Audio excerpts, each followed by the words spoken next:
Bonsoir à tous. Donc voilà, après cette coupure de une semaine, on est heureux de vous retrouver. Ce soir en plus, un gros invité avec nous, on a Gilles Lartigot. Bonsoir Gilles. Salut. Donc écoute, merci d'avoir accepté cette invitation sur Méta TV.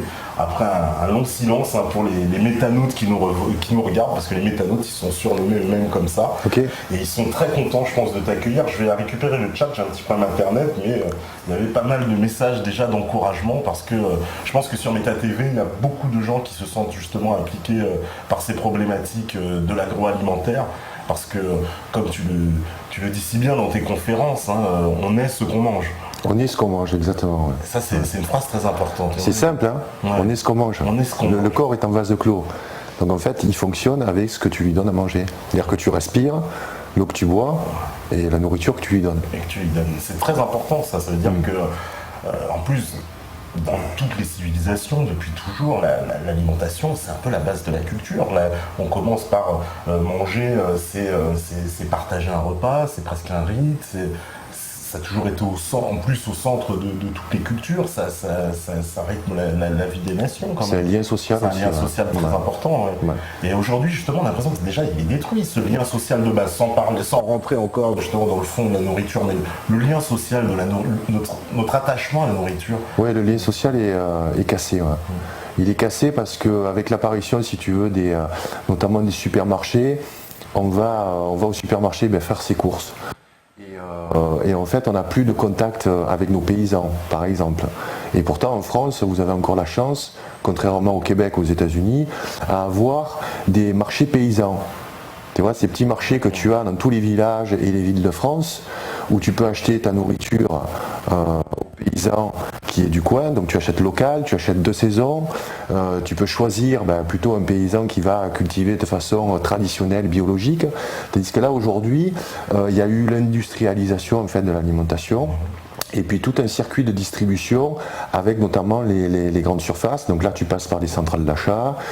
Donc les petits paysans en fait ont été coupés du consommateur. Et je pense que les grandes surfaces et les supermarchés ont une part importante dans cette, je dirais, paupérisation de notre alimentation.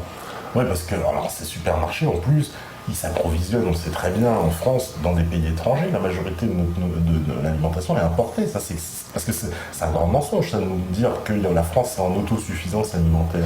Alors, aucun pays aujourd'hui n'est en autosuffisance alimentaire. Donc ça aussi, c'est à cause de l'industrialisation, de la monoculture, par exemple. Donc, on est obligé d'importer de certains pays, et puis là avec l'accord donc transatlantique là qui est en train de se négocier, là alors c'est la porte ouverte à tout et n'importe quoi. Donc il faut vraiment se battre contre ça. Il faut protéger en fait notre terroir, quoi. Il faut vraiment protéger notre terroir, et on le peut faire d'une façon très simple, c'est en retrouvant le chemin des marchés. Ouais, le chemin des marchés. Ouais. Parce que ça, on a perdu l'habitude. Alors, pour nous autres citadins, c'est un peu plus compliqué aussi, parce que quand on est un peu, là, par exemple, on est en région parisienne, il y a un peu moins de marchés quand même que ces petits marchés dont on parle. Quand on va au marché en région parisienne, on va pas se mentir, le mec il va à Rungis en général, il va à sa propre. Oui, c'est vrai. Mais tu as aussi en France, on a des circuits comme l'AMAP, qui sont des circuits associatifs qui vont chercher en fait chez le paysan les légumes et les fruits, qui vont les distribuer. Et là, c'est un système d'abonnement, de points relais. Donc il y a des solutions. Il faut aller les chercher. C'est peut-être moins facile que d'aller simplement au supermarché, mais les solutions existent. En France, elles existent. Donc il faut vraiment encourager ces gens-là. Oui, les AMAP, donc c'est une espèce d'abonnement avec un agriculteur, c'est ça. On paye, je crois, par mois. Tu payes des paniers en fait. Tu as un panier par semaine, plus ou moins fourni. Voilà. Et puis qui en de saison, il n'y aura pas de tomates l'hiver. Oui, et puis tu n'as pas des marges comme appliquent les marges dans la grande distribution. Donc c'est quelque chose entre guillemets d'équitable. Tu vois, l'argent va à celui qui produit la terre. Et tu le sais comme moi, les paysans ne sont pas des gens qui sont richissimes. Ils font pas ça pour l'argent. Ils font ça pour garder leur terre et pour vivre honnêtement de leur travail. Et là, ils sont balayés, les paysans. En plus, c'est une classe je veux dire, qui a été laminé ces dernières... Il reste combien de paysans en France? J'ai pas les données des paysans. Je sais qu'il y a à peu près 200 fermes qui ferment toutes les semaines en France. Donc réellement, c'est une profession qui est en danger. Et j'ai peur pour nos enfants, parce que nos enfants n'auront plus accès à ce type de nourriture. Et pourtant, il faut protéger en fait les paysans locaux. Oui, parce que là, alors, dans cette mondialisation, parce que ça, dans l'agriculture, c'est flagrant aujourd'hui. Je sais pas, bon, moi je me considère comme un simple consommateur, je vais au supermarché, je vois maintenant des produits qui viennent de pays improbables, je sais pas, des pommes d'Indonésie, bon je dis au hasard, hein, mais on voit des choses qu'on ne voyait pas avant, quoi. Je veux dire, on voit des bananes du Honduras, des goyaves de la Barbade, enfin des choses. C'est la mondialisation de l'alimentation, c'est-à-dire que tu as tout en toute saison. Et tu remarqueras dans les supermarchés, tous les rayons, notamment les rayons fruits et légumes, les rayons frais, sont toujours pleins, avec des beaux légumes et des fruits rutilants, tu vois, gavés de pesticides, donc toute cette nourriture toxique. Et moi, ce qui me fait mal au cœur, c'est qu'on en jette quasiment la moitié. On jette 50% de ce qu'on produit. Qu'est-ce qu'on fait de cette nourriture? Au lieu de donner aux nécessiteux, aux des gens qui en ont réellement besoin, eh bien, on va la jeter dans des containers qu'on va arroser avec de la javel et qu'on va fermer à double tour pour que les gens n'aillent pas faire les poubelles pour manger. Ça, c'est réellement choquant. Et ça, parce que alors ça, il y a une solution quand même, là, ce truc-là, ça devrait... Si on met du politique là-dedans, qu'on force ces entreprises de grande distribution à dire maintenant, quand ça arrive en fin de vie, vous êtes obligé de le donner. Vous êtes obligé de le donner, qu'on arrête ce gâchis, quoi. Comme tu le dis, c'est des décisions politiques, mais là on ne peut pas, je dirais, interagir auprès des politiques. On ne peut pas faire pression. C'est les lobbies qui font pression. Et les lobbies défendent en fait l'industrie, ils ne défendent pas le citoyen. Donc on peut par contre agir en choisissant sa nourriture, en faisant acte un petit peu de résilience, et puis acter au quotidien. C'est-à-dire que je pense que nos achats alimentaires, c'est un réel pouvoir. C'est mieux qu'un bulletin de vote en pleine période électorale. Donc c'est plus fort qu'un bulletin de vote. On peut réellement protéger nos paysans en allant sur les marchés, en choisissant nos producteurs ou en faisant confiance à des réseaux comme la MAP, et pour court-circuiter un petit peu cette mondialisation qu'on trouve dans les supermarchés. Alors justement, là, il y a les questions des métanautes, chers métanautes, bonsoir à vous tous.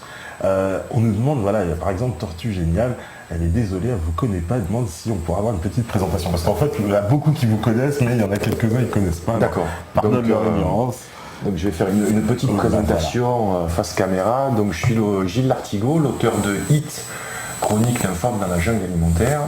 C'est un livre d'enquête sur la relation entre notre alimentation, ce qu'on mange au quotidien, et le développement des cancers, des maladies chroniques. Donc c'est un livre d'enquête. Je suis un auteur, conférencier, 100% indépendant. Et l'indépendance c'est très important lorsqu'on parle d'agroalimentaire, lorsqu'on parle d'alimentation, parce que on est confronté à des lobbies extrêmement puissants. Donc moi je n'ai aucune marque derrière moi, même pas de producteur bio ou n'importe quelle marque, je dirais industrielle ou artisanale. Je suis seul. Ma seule source de revenus, c'est ce livre. Voilà. Alors voilà, au moins les présentations sont faites, ma chère Tortue Géniale. Voilà, on nous dit oui, en ce moment des fraises d'Espagne dans les hyper grosses comme des pommes. Alors c'est vrai que les fruits, est-ce que aussi le consommateur, on n'a pas été habitué, ou j'ai envie de dire éduqué à une certaine forme, parce que si par exemple on sait qu'on nous vend des pommes un peu plus, on les achèterait pas. Alors les pommes, c'est intéressant que tu me parles de ça, parce qu'il faut savoir que la pomme, c'est le fruit qui reçoit avec le raisin le plus de traitement de pesticides, environ une trentaine. D'accord. Donc ils reçoivent même des hormones. Parce que tu as des hormones d'accrochage par exemple, c'est-à-dire lorsque le pommier va être pollinisé, donc on va arroser comme ça avec des hormones d'accrochage pour que la pollinisation se fasse bien au niveau de la fleur. Donc par contre toutes les fleurs sont pollinisées, donc là on va avoir trop de pommes.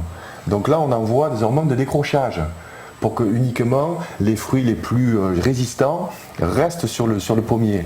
Et ce qu'il faut savoir, c'est que l'industrie de la pomme, c'est bien particulier parce qu'on récolte les pommes dans un moment donné. Donc on va les faire mûrir en même temps. Donc le challenge de l'industriel, c'est de faire, je dirais, mûrir la pomme, la mener à maturation et qu'elles soient toutes mûres au même moment. Donc on va les ramasser toutes dans la même période, très courte, et on va les garder quasiment pendant 1 an dans des hangars. Ah bon, 1 an? Ouais. Comment ils font pour garder 1 an? Mais ça se garde 1 an, une pomme, tu peux la manger, une pomme fraîche, elle peut avoir 1 an, elle peut être gardée dans des entrepôts comme ça. Parce que les pommes, ça pousse pas toute l'année. Bah oui. Tu vois, donc il faut réfléchir à ça. Et puis, donc manger les pommes lorsque c'est la saison des pommes, manger les fraises lorsque c'est la saison des fraises. Et puis il faut manger de saison. C'est pour ça qu'on dit manger de saison. Et en plus, lorsque tu manges de saison, tu vas te reconnecter avec la nature. C'est-à-dire que nous, humains, par exemple l'hiver, lorsqu'il fait froid, on a plus besoin des légumes racines. Ben, c'est normal parce que les légumes racines, ça pousse l'hiver. L'été, tu vas avoir besoin un petit peu plus de végétaux, par exemple. Il fait chaud, donc il faut plus s'hydrater. Et donc la nature nous offre tout ça. Parce que voilà, on est arrivé sur Terre avec des systèmes, si tu veux, anatomiques qui se rapprochent plus aujourd'hui du végétarien que du carnivore. Donc là aussi, il faut manger beaucoup de végétaux, manger beaucoup de fruits. Après, on parlera peut-être dans l'émission de la problématique de la viande. Ah oui. Mais voilà, pour en revenir à la pomme, donc manger des pommes, c'est bon pour votre santé, mais manger des pommes bio, ne mangez pas des pommes industrielles. Parce que même si vous levez la peau, sur la peau, effectivement, il y a des pesticides. Mais il faut savoir que lorsqu'on épand les pesticides, il y en a quasiment la moitié qui va partir dans le ciel, dans les nuages, etc. Qui vont boucaner un petit peu dossier aux alentours, et puis il y en a qui vont retomber dans la terre, donc avec l'arrosage, ça va passer dans les nappes phréatiques, ça va remonter dans les racines de l'arbre, ça se trouve dans la chair de la pomme aussi. Ce qu'on ne sait pas, c'est que les pesticides et les engrais se retrouvent dans la chair de la pomme. Et ces pesticides, ces engrais, c'est des molécules chimiques. Tu sais que c'est issu des gaz de combat quand même de la Première Guerre mondiale. On l'a transformé, fabriqué par Monsanto qui était une usine quand même chimique. Donc ils fournissaient des gaz de combat pour l'armée américaine. Parce que là, ça c'est un sujet qu'on avait abordé justement avec Claude et Lydia Bourguignon, le fait que la transformation de l'agriculture et l'avènement en fait de cette agriculture mécanisée, c'est la transformation de l'industrie de guerre. C'est-à-dire les pesticides, c'est les anciens gaz, les tanks, c'est devenu les moissonneuses batteuses, etc. Enfin, on a fait une transformation. C'était la révolution verte en fait. Ils ont appelé ça les années 50. Voilà, on a permis en fait aux paysans de les industrialiser. Donc ils ont eu accès au crédit, ils se sont endettés. Et c'est vrai que ça a rendu leur travail plus facile. Mais en même temps, ça les a enchaînés au système du crédit. Et surtout, on leur a vendu l'idée de nourrir la planète entière à bas prix. Vous allez plus produire de façon plus simple. Regardez, il y a les pesticides, regardez, il y a des engrais. Donc, vous inquiétez plus des parasites, vous inquiétez plus au niveau des engrais naturels. Ne les utilisez pas parce que les chimiques, c'est beaucoup plus performant. Donc, on leur a menti. On leur a menti et aujourd'hui, notre génération paye les conséquences. Parce qu'aujourd'hui, quasiment toute la nourriture industrielle, enfin, à part justement les petits paysans bio, je veux dire, il y a 90% de chances, je vais au supermarché, je veux dire, ce sont des tomates que je vais acheter ou des asperges, elles ont été fabriquées en masse dans un pays des fois lointain, non? Oui, en même temps, je te dirais, tu n'as pas besoin de les acheter. Tu as le choix. Ah oui, tu as le choix de ne pas les acheter, tu as le choix de choisir un produit qui est cultivé au niveau local et sans pesticides. On ne nous oblige pas à acheter. Hein. C'est Colin Serrault qui disait que ces géants, là, ils ont des pieds d'argile. Parce que notre arme, et l'arme que nous possédons, c'est le boycott. Donc les industriels, en fait, veulent notre argent parce que ces industries aujourd'hui sont faites pour gagner de l'argent. Ils ne sont pas là pour nous nourrir. C'est pas les philanthropes. Hein. Okay, donc ça reste une industrie. Après, je ne veux pas mettre tout le monde dans le même panier, bien entendu. Mais on a le choix de bien faire la différence entre produits industriels, produits artisanaux, non toxiques pour notre santé. L'idéal, c'est de peut-être revenir alors, à une forme de... Il y a beaucoup de gens qui développent ces techniques-là, les jardins communs, les jardins communs... Communautaires. Voilà, jardins communautaires, etc. Même dans les villes, ça se développe... Oui, ceux qui ont la chance d'avoir une petite terre, à développer un petit peu un potager. Mais ne serait-ce que les citadins, tu sais, dans mon livre, je parle par exemple de la germination qu'on peut faire dans des cuisines. Il suffit juste d'avoir un peu de lumière, d'acheter des bonnes graines, je dirais non irradiées et puis biologiques.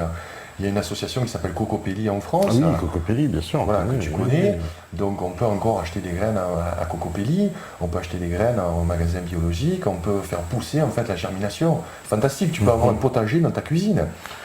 Puis ça pousse en 2-3 jours.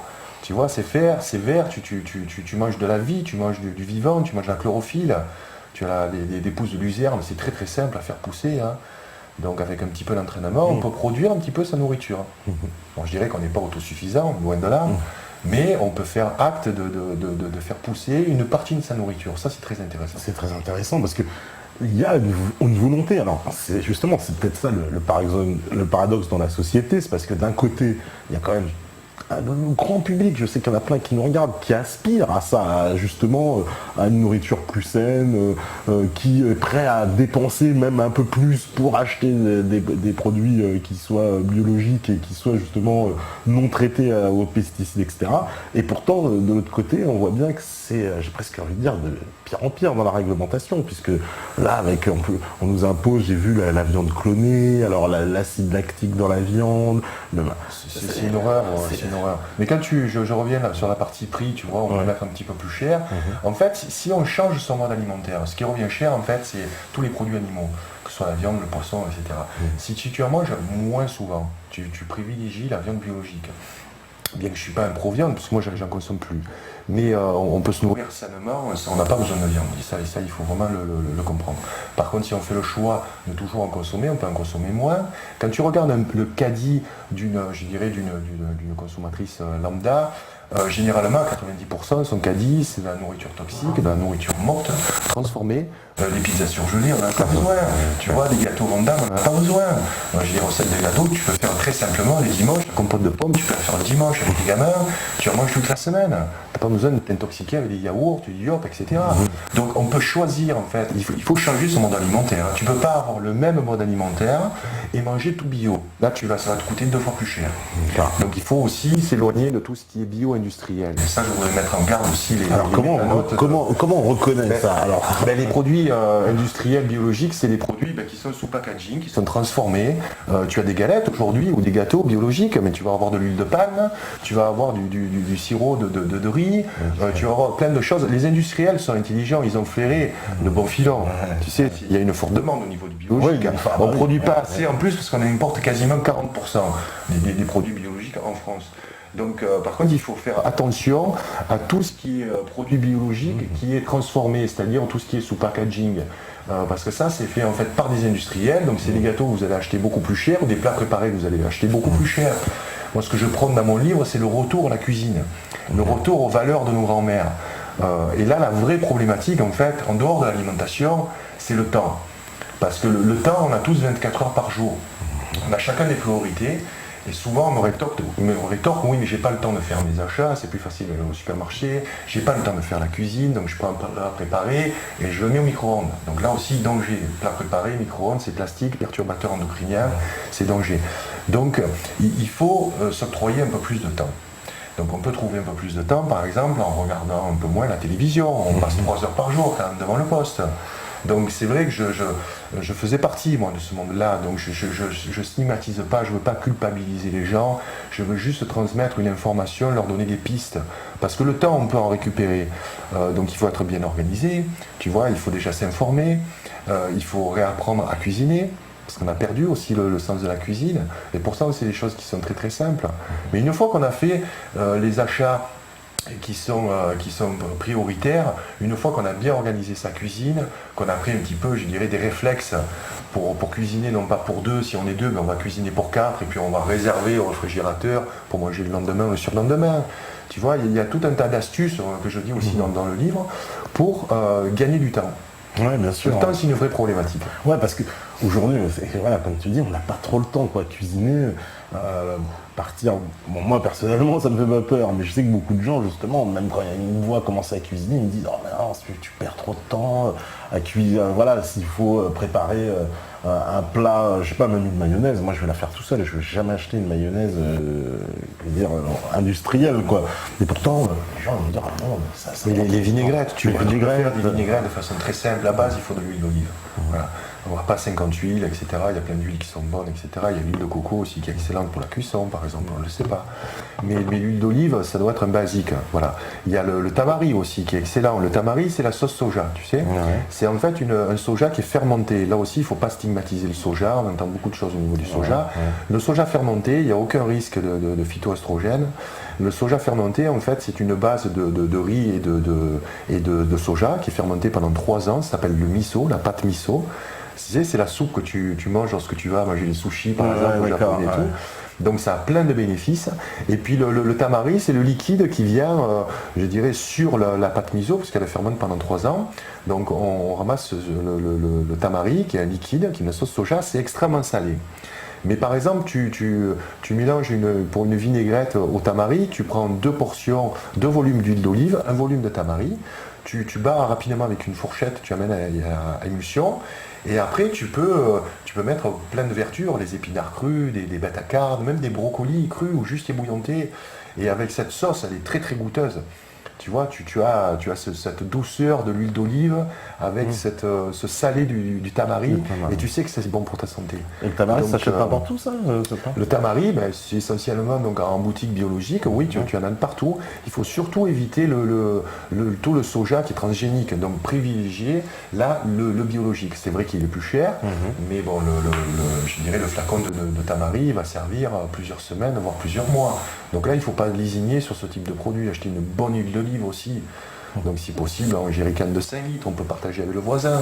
Tu vois, il faut rétablir en fait le lien social pour avoir cette notion de partage aussi, d'achat un petit peu plus, en gros, pour avoir des prix plus intéressants. Oui, les achats groupés, ça aussi, ça peut le développer, parce qu'après tout, c'est vrai, si on est 10 d'un coup à vouloir la même chose, c'est même pour le producteur, ça lui facilite les choses. Tout à fait. Parce qu'on a vraiment un problème d'approvisionnement, hein, ça c'est clair. Alors voilà, on me dit, oui, l'huile de coco est magique, il faut se renseigner sur toutes ses propriétés. Alors, tout ce qui vient de la coco est très très intéressant. Tout ce qui est l'huile de coco, il y a la chair de coco, tu as le lait de coco, tu as l'eau de coco aussi, qui est très bonne pour les sportifs. Donc ça permet de récupérer après un effort. Donc lorsqu'on a beaucoup transpiré, on récupère toutes les électrolytes dans l'eau de coco. Donc c'est un produit qui est excellent. Ah ouais. L'eau de coco. Qui est malheureusement trop cher, mais bon, ça ne vient pas d'épiner ou de rungis, ça vient de loin. Alors on nous demande, est-ce que tu as des invités sur les bienfaits de l'argile, sachant qu'il y a plusieurs sortes de couleurs? Ma question sera ciblée sur l'argile verte. Certainement, oui, mais l'argile au sens d'être plus cosmétique. Oui, cosmétique, il y a des bénéfices au niveau de l'argile. Je ne suis pas spécialisé de l'argile, je n'ai pas d'informations là-dessus. Je sais qu'au niveau de la peau, c'est très bon, mais au niveau de l'alimentation, je n'ai pas d'informations là-dessus. Alors Yazous, il nous demande comment on peut identifier les produits sains. Comment on peut avoir... C'est quoi le réflexe que doit avoir quelqu'un? Alors aujourd'hui, c'est quoi? Regarder les compositions déjà Si tu n'achètes pas des produits transformés, tu n'as pas de problème avec les étiquettes puisqu'il n'y en a pas. Ah oui, tu achètes la matière première. Matière première, avec la matière première, tu peux faire beaucoup de choses. Enfin, tu vois, je me balade toujours avec mon stock de noix, c'est les noix de Grenoble. Ça, il faut toujours en avoir sur soi. C'est excellent pour les encas, les petites fins. Déjà, c'est un coupe-fin. C'est très riche en protéines, c'est très riche en oméga 3. Donc il y a plein de vertus sur la noix de Grenoble. Il y a des produits, il faut s'orienter sur des produits basiques. Donc c'est les fruits, c'est les légumes, ça va être les lentilles, les pois chiches, les haricots, etc. qu'il faut réhabiliter parce que c'est d'excellentes sources de protéines végétales. Tu as tout ce qui est les noix, donc les amandes, les noix de cajou, etc. Tu as les bonnes huiles, tu as les sucres qui sont excellents. Déjà, tu as le miel. Bon, moi je viens du Québec, il y a le sirop d'érable là-bas qui est fantastique. Tu as le sucre de coco, ça n'en a pas parlé aussi. Alors, le sucre de coco qui est excellent. Alors c'est vrai qu'il est relativement cher. L'avantage du sucre de coco, moi je fais un pain d'épices avec le sucre de coco. Déjà, il a une belle couleur caramel, tu vois. Il n'a pas un pouvoir sucrant très fort, mais il a un très bon goût et surtout il a un index glycémique qui est de 30. Tu sais que le sucre blanc a un index glycémique de 100. Donc lorsqu'on mange trop de sucre, en fait on a des poussées d'insuline, donc on va faire travailler notre pancréas, c'est-à-dire qu'on va développer du diabète à terme. Et donc en plus ça favorise l'obésité, ça favorise les coups de pompe. Tu vas avoir un choc, si tu veux, d'énergie avec la poussée d'insuline, mais ensuite tu vas avoir ce fameux coup de pompe. Donc il faut éliminer tout ce qui est produit transformé, tout ce qui est blanc, le sel blanc, la farine blanche, le sucre blanc. Ah bon? Donc tout ça, c'est des produits. Par quoi alors, tous ces produits? Tu prends des produits complets, c'est-à-dire tu vas prendre tu peux prendre du sucre de coco, tu peux sucrer avec du miel, tu prends des sucres qui sont non raffinés. Donc les farines, c'est la même chose, avec la grosse problématique du gluten aujourd'hui. Ah oui, le gluten. Parce que le blé a muté. C'est pourquoi on est devenu intolérant au gluten, parce qu'aujourd'hui, le blé, c'est un mutant. Le blé aujourd'hui, il a plus de 40 chromosomes. Au départ, il en a à peu près 12 ou 14, je crois. Donc il y a Julien Bénesson qui a écrit un excellent livre sur les dangers du gluten. Pourquoi aujourd'hui le gluten est problématique? Parce que en fait, les aliments aujourd'hui, tels que nous les connaissons, ont radicalement changé. Que ce soit pour la viande, que ce soit pour les œufs, que ce soit pour le lait, on pourra en reparler, que ce soit pour les farines, pour le blé. Donc parce qu'avec l'industrialisation, on a voulu faire un blé plus performant. Au lieu d'avoir des épis qui sont très très grands, mais bourguignon en parle très bien aussi, tu vois, on va avoir des épis tout chétifs, là, tout petits, parce qu'on va pouvoir les ramasser plus facilement. Donc on va avoir des blés qui sont beaucoup plus résistants. Mais ces blés, en fait, dans le temps, ces 30 dernières années, il a muté. Et en fait, il y a des chromosomes qui déstabilisent complètement dans notre corps. Et surtout, on ne travaille plus avec des bases de levain. Avant, les boulangers prenaient le temps. On revient encore au temps, tu vois, pour faire un bon pain.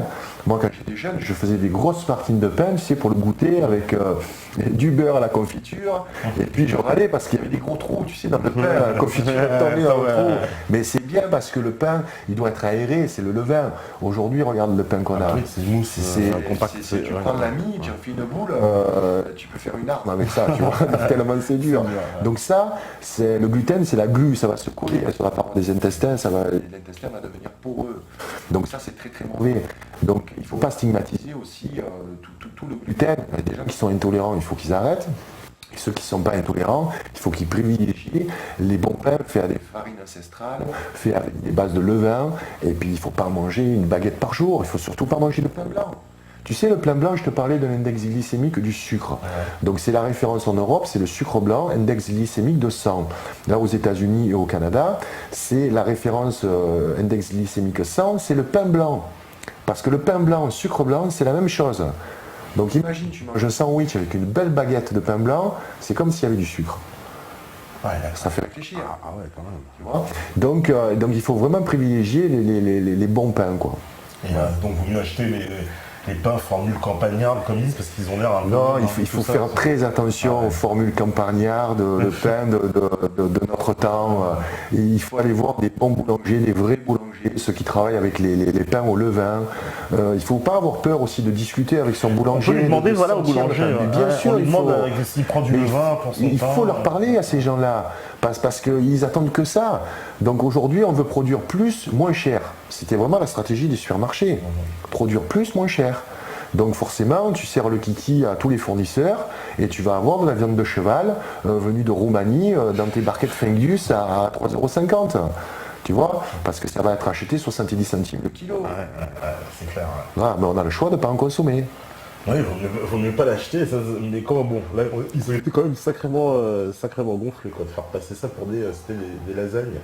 Alors on me dit, qu'est-ce qu'on me dit oui, voilà, il y a beaucoup de gens, on parle de l'intolérance au gluten, effectivement, ça c'est quelque chose qui est assez répandu. D'ailleurs, comment on fait pour reconnaître que c'est une intolérance au gluten? Déjà, tout simplement, avant de faire des tests, parce que là, c'est vrai que les tests, il y a un peu tout et n'importe quoi. Si on a des ballonnements, par exemple, si on a des douleurs abdominales, donc c'est d'essayer d'arrêter le pain pendant un mois. De voir comment on se sent. Ce qui est fantastique avec l'alimentation, c'est que ton corps répond quasiment de façon instantanée, quoi. Le lendemain, tu peux avoir des résultats. Et essayer d'arrêter déjà les produits laitiers, qui nous empoisonnent. Tu arrêtes le lactose, en fait, le lait, tous les produits laitiers et le gluten pendant un mois. Vous verrez que la plupart des maux disparaissent. Donc arrêter en même temps le sucre. Donc, voilà. Après, moi je conseille d'y aller progressivement, tu vois, de ne pas se sevrer comme ça du jour au lendemain. Donc, il y a des gens qui arrêtent de fumer du jour au lendemain aussi, tu vois, et d'autres qui arrêtent progressivement, ou qui regardent épisodiquement. Puis je dis aux gens aussi de se faire plaisir, donc faites-vous plaisir. Une fois par semaine, moi c'est mon jour off. Et donc voilà, je mange des viennoiseries, je mange des glaces, des choses que je sais qui sont pas bonnes pour ma santé, mais je garde ce plaisir, tu vois, de goût, ce plaisir du partage. Je n'ai pas de réticence à aller chez des amis. Quand je suis invité, on fait très attention, parce que comme toi, tu m'as préparé un thé, tu m'as préparé des choses. Donc on fait attention, donc c'est plutôt une bonne chose. Mais voilà, il ne faut pas avoir de scrupules dans un restaurant. Mais un vrai restaurant, c'est-à-dire un restaurant avec un chef, une cuisine. Tu sais que la plupart des restaurants, une grande majorité, en fait, c'est des restaurants avec des micro-ondes. Ouais, c'est des plats préparés. Des plats préparés, qui sont dans des sachets plastiques en plus. Tu vois, qu'on fait bouillir ou réchauffer. Donc voilà, c'est plus des restaurants, c'est des places où tu vas juste échanger avec un joli décor, mais il n'y a plus les grands chefs quand même en France, on a ce savoir-faire culinaire que nous envie le monde entier. Tu vois, ce que je regrette au niveau des grands chefs, c'est qu'ils ne sont pas forcément conscientisés, tu vois, au niveau de la viande et des produits.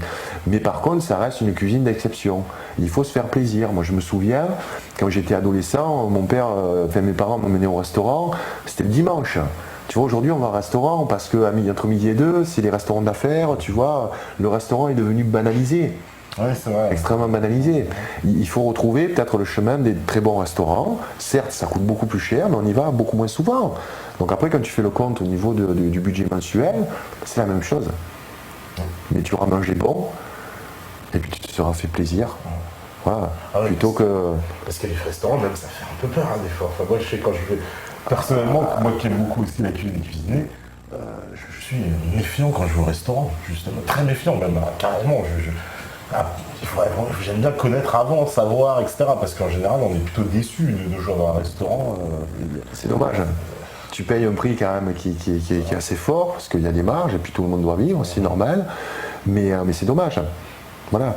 Donc il y a autant de se faire plaisir, voilà, s'échanger des bonnes adresses, et puis faire travailler les gens dans ce métier, tu vois, des chefs cuisiniers, quoi, avec une belle cuisine, de beaux produits, et puis un savoir-faire, des choses qu'on ne mange pas à la maison aussi. Oui. Et puis de temps en temps une bonne pizza aussi, tu vois, même s'il y a du gluten, de la farine blanche, c'est pas grave, c'est une bonne pizza au feu de bois.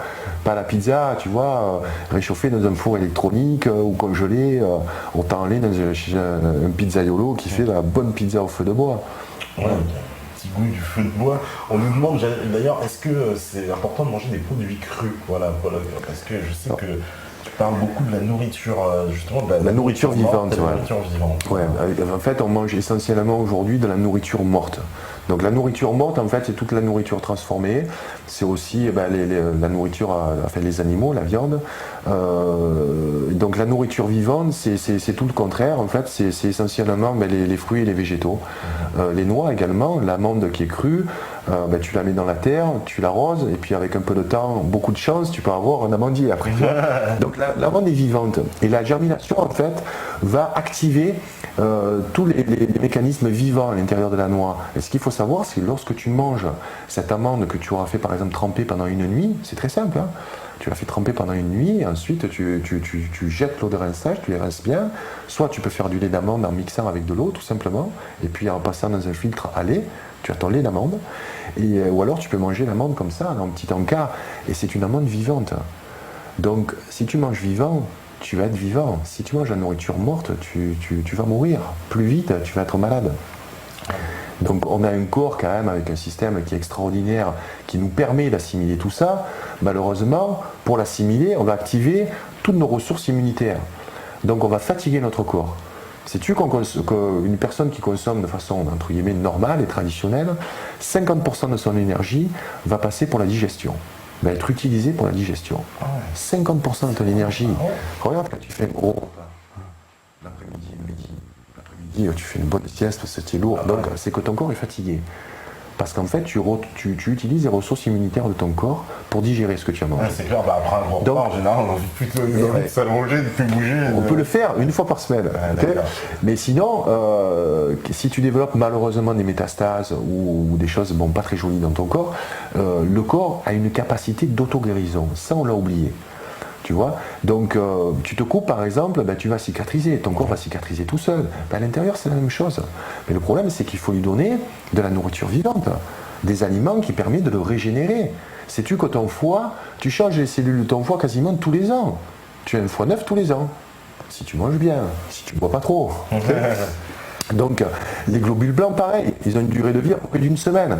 Tu les régénères, mais tu les régénères avec du vivant, avec de la nourriture qui correspond à tes besoins.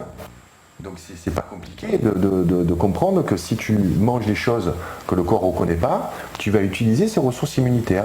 C'est comme tu as une petite armée, tu vois, d'enzymes, tout ça dans ton corps. Et si tu la sollicites trop, ils ne vont pas s'occuper des problèmes sérieux. Donc quand tu t'alimentes mieux, c'est pour ça qu'on dit que l'alimentation sera ton remède, comme disait Hippocrate. Ouais, parce que si tu t'alimentes bien, tu donnes les ressources à ton corps. Et ça c'est fantastique. Parce que dès que tu comprends les mécanismes en fait, de ton corps, l'auto-guérison, la nourriture saine, sincèrement tu n'as plus peur des maladies. Ouais, le cancer, on ne doit pas avoir peur du cancer. Parce que le cancer n'est pas une fatalité. Hein. Moi ça me fait rigoler, hein, toutes les campagnes anti-cancer et tout. On sait d'où vient le cancer. Ça vient de notre alimentation, ça vient de la pollution, ça vient de l'eau, de l'air qu'on respire. Mais on ne donne pas ce qu'il faut à notre corps. On va financer qui? Des lobbies, des industries pharmaceutiques pour trouver quoi? Des pilules, comme les statines qui font baisser le cholestérol artificiellement. Aussi, alors parce que chimiothérapie. Il paraît que ça marche. Alors moi, on a une amie qui travaille dans le médical qui nous dit que ça sauve certaines personnes. Voilà. Ça peut sauver certaines personnes. Il y a 3% de guérison. Ça soigne peut-être. C'est comme un pansement. Mais tu ne soignes pas le terrain en fait. Donc dans mon livre, il y a un professeur qui s'appelle Pierre-Marie Martin, qui est un professeur émérite, c'est-à-dire qu'il est à la retraite. Émérite, il y en a 1 sur 1000 qui a le titre d'émérite. Donc c'est quelqu'un qui est quand même compétent dans son domaine. Il est spécialiste des perturbateurs endocriniens et des cancers hormonodépendants. Cancer du sein, cancer de la prostate par exemple. Donc il me dit dans le livre une phrase importante, une alimentation saine peut ralentir ou accélérer un cancer sur 2. Une alimentation saine peut prévenir un cancer sur 3. Et là il me dit Gilles, à aucun moment, il n'y a aucun médicament qui fait ça. Donc il faut se tourner vers ce type d'alimentation. Tu as des docteurs très célèbres comme Catherine Kouspine, qui était une docteure russe qui est malheureusement décédée. Qui a mis en évidence des cas de guérison du cancer. Il y a des tas d'exemples aujourd'hui, des gens que je rencontre. J'ai fait des conférences avec une personne qui s'appelle Thierry Casasnovas, qui est un peu le chantre de spécialiste du crudivorisme en France, un hygiéniste, donc il se nourrit à base de jus. C'est quelqu'un qui devait être cliniquement mort il y a 3 ans, et il a eu accès à ce type d'informations, il a expérimenté sur lui, il s'est guéri, il est en phase de rémission, et il a transmis ce savoir à d'autres personnes. Donc j'ai rencontré des personnes qui ont guéri grâce à ça. Mais à aucun moment, les cancérologues ne vont demander à leurs patients, lorsqu'ils ont détecté un cancer, c'est quoi votre mode alimentaire? Parce que si tu fais une chimio, que tu remanges la même chose après, tu vas retomber malade. Les gens qui sortent de 5 ans de chimiothérapie, on les appelle dans les milieux les rescapés. Le taux de guérison de la chimiothérapie n'atteint même pas 3%. 3%.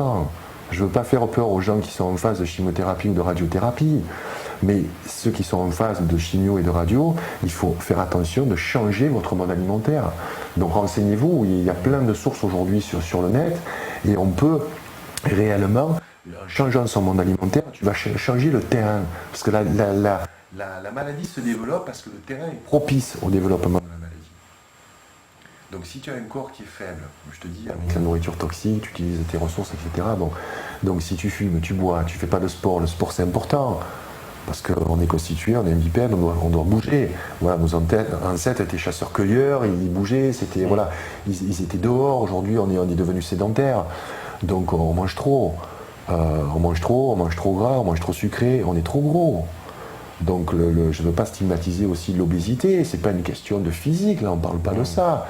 On sait que les perturbateurs endocriniens vont se fixer à vie dans les cellules graisseuses. À vie? À vie, tu ne peux pas les éliminer. Tu peux les éliminer par l'allaitement. Mais bon, je ne veux pas décourager les femmes aussi, parce que l'allaitement est très très important, on en reviendra peut-être à propos du lait. Mais il faut absolument allaiter le plus longtemps possible son enfant. Alors, juste pour revenir, pour que les gens comprennent bien, c'est quoi les perturbateurs endocriniens? Parce que ça, c'est une notion hyper importante. Alors, ce sont des molécules toxiques qu'on trouve dans notre environnement. Ouais. Il y a 4 sources. La première source, c'est l'alimentation. On les trouve dans les pesticides et les engrais. Pourquoi? Parce que c'est issu de la chimie. Donc ça, c'est des molécules chimiques qu'on ne reconnaît pas dans notre corps. Donc on va les fixer dans les molécules graisseuses. On va les trouver dans les plastiques. Tu sais, tout le liant qu'on trouve dans le plastique, mais tiens, il manque de peau, il y a des trucs en verre, tout ça, il n'y a pas de plastique. Bon, par exemple, tout ce qui est dans le plastique souple, plus ou moins souple, ok. Donc il y a un liant, parce que le plastique est rigide, la molécule de plastique donc, est rigide. Le liant permet d'assouplir le plastique, donc c'est des monomères en fait. Et ces monomères vont être libérés, par exemple, par la chaleur.